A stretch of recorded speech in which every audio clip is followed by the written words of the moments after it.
in the deepest part of ourselves is this constant pull to get somewhere, be someone. And we are exploring, our energy, our spirit is exploring this world as it is in 2025. And it's coming across a world that is very stuck on itself, very focused on who we are and how we look and how we come across. And with the advent of social media, of course, it's wonderful in so many ways to be able to reach out and create communities with people who are like-minded. When those communities are positive and uplifting to the planet, how wonderful. When they are causing people to treat themselves very unkindly, or seeing things online that disturb them or affect them so negatively, it's obviously less less of a benefit. But I think all we can do is allow our spirits to explore this world very gently and in a way that brings light to others, and in doing so counteract and counterbalance that darkness that's always going to be there. There's always been darkness, there always will be. But when we are talking and walking in this way, in a way that allows us to be a part of the light, then that's what we're here for. And it's crucial that we all keep on this path. And I've been on and off the path my whole life, I suppose, in lots of ways. And I always find that actually when I am working specifically in a spiritual way, living in a spiritual way, and spirituality isn't just about, deep meditation and journaling every day, or, I don't know, chanting or doing yoga.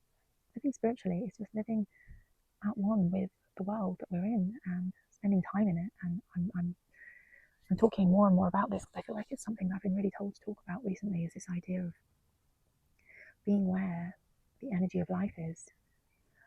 And that is outside predominantly. I mean, we of course, we have the energy of life flowing through us. We are filled with it every single day of our life. Everyone is. But our energy can be so blocked by the dark things in the world. And just being outside where energy is fresh and flowing and vibrant and ecstatic and everything, it refills us and it rebalances us. And it also gives us that awareness of how it feels to be in that flow of that energy.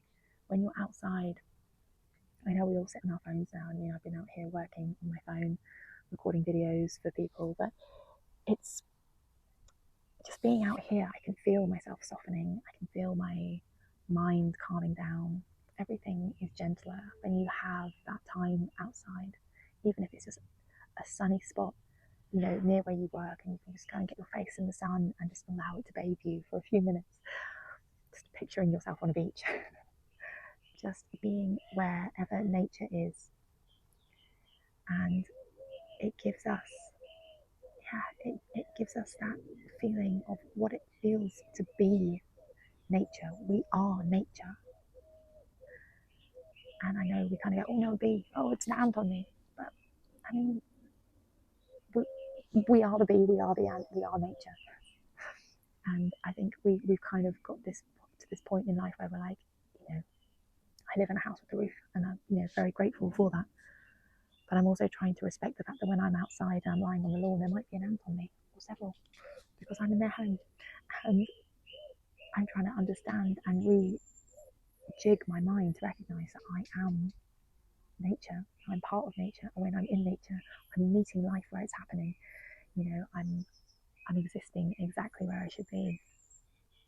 And in doing so, changing the energy within me, changing my mindset, changing my body, and giving my energy the growth it needs to keep working and living and thinking and feeling and breathing and acting in the way that I am, because this is where I should be, and this is where we should all be.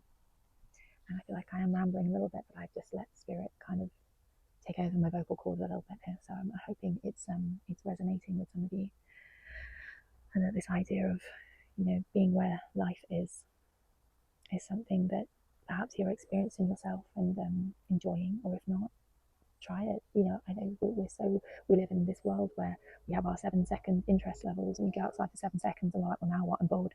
Well, that's definitely something that needs to be considered. And when you get out there, just look at the trees and look at the bugs and feel the sun or feel the breeze or feel the rain. You know, feel the earth under your hands or under your feet or under your body, and feel its energy, you know, soaking up into you, and see in your mind's eye anything that's blocking you seeping out of you and into the earth, and just be that ant, be that bee, you know, sit in nature as they would and enjoy it as they would. Yeah, I hope that's made some sense. I hope that has, if you're still here, that has resonated with you in some way. And I'd love to know your thoughts on that idea of going and being where the energy of life is. I try to live with that every day now, since it's sort of downloaded it to me. And if something isn't feeling like it's filled with that energy of life, I'm like, right, what can I do to change this? What can I do to shift? I think that's the biggest takeaway I have from this. So let me know if this has resonated, if you have any thoughts on it. And yeah, I'll see you in the next video. Take care.